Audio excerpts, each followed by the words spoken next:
Благодарам председателя, почитувана македонска јавност, почитувани медиуми и колеги. Денес пред нас е предлог закон што покажува дека државата е партнер на стопанството, а не негов товар. Со измените на Законот за трговија, владата практично му дава простор на стопанството да дише, директно влијае врз подобрувањето на деловната клима, создавање поволна средина што ја зајакнува конкурентноста и конечно го испорачува она што го вети. Реални реформи, мерливи резултати, конкретна грижа за малите и средните предпријатија. Почитувани, малите и средните предпријатија се рбетот на македонската економија и токму затоа сериозна влада посветува сериозна грижа за овие предпријатија.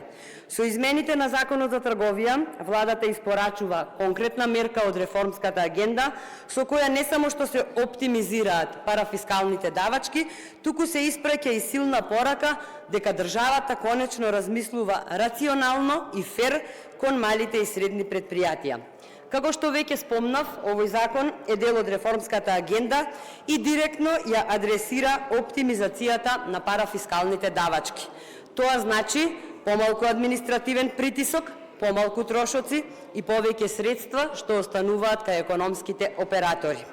Токму затоа, преку ова законско решение, се овозможува и ослободување на 4,28 милиони евра за државата во рамки на инструментот за реформи и раст за Западен Балкан, пари што доаѓаат затоа што реформите се реални, а не затоа што некој пишувал стратегии што собираат прашина по фиоки.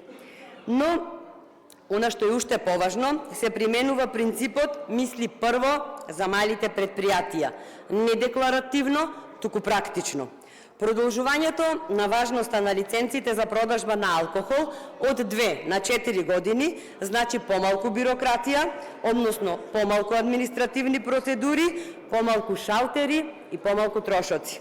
Да го гледаме ова, да го преведеме, односно на јазик кој што ќе е поразбирлив за секој трговец и за секој граѓанин. Еден мал маркет со до 3 продажни објекти до денес за продолжување на лиценцата плаќаше 5000 денари по објект на секои 2 години. Тоа значи дека за 4 години плаќал 2 пати, односно вкупно околу 30.000 денари. Со новото законско решение, истиот тој маркет ќе плати само еднаш во период од 4 години. Практично преполовен трошок, преполовени административни потреби, а без никакво намалување на контролите или стандардите. Најважно е што трошокот се намалува за околу 50%. Тоа се пари што остануваат кај трговецот, а не одат во административни процедури. И ова, почитувани, е реална заштеда, а не маркетиншка флоскула. Ова е суштинска поддршка за легалното работење. Бидејќи, кога правилата се разумни, кога државата ја поддржува иницијативата, тогаш се намалува и неформалната економија. Не со закани, туку со разум и со логика. Тоа значи реална заштеда на ниво на компанија, тоа значи средства што можат да одат во плати, во подобрување на условите за работа или во нови инвестиции. Ова е суштината на економска политика што поттикнува и јасна порака дека владата од една страна ги намалува трошоците за компаниите, а од друга страна им го трга административниот терет. Оваа влада, почитувани, гради стабилна, предвидлива и разумна регулаторна рамка. Не ветува чуда, туку носи паметни промени што прават голема разлика во секојдневното работење. Затоа, ова законско решение е символ на еден нов пристап во кој државата стои до стопанството, а не врз него. Разликата денес е очигледна.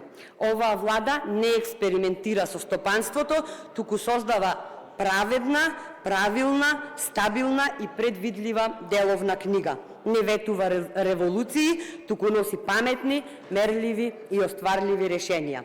Затоа, поддршката на овој закон не е само поддршка на една измена, тоа е поддршка на политика што ја зајакнува конкурентноста, ја намалува неформалната економија и конечно покажува дека државата може да биде партнер на малите и средни предпријатија, а не нивен товар. За крај, го поддржувам ова законско решение и ве повикувам, почитувани колеги, да го поддржиме сите заедно, затоа што ова е чекор во вистинска насока, која што значи помалку трошоци, повеќе конкурентност, помалку бирократија и вистинска грижа за малите и средни предпријатија. Ви благодарам.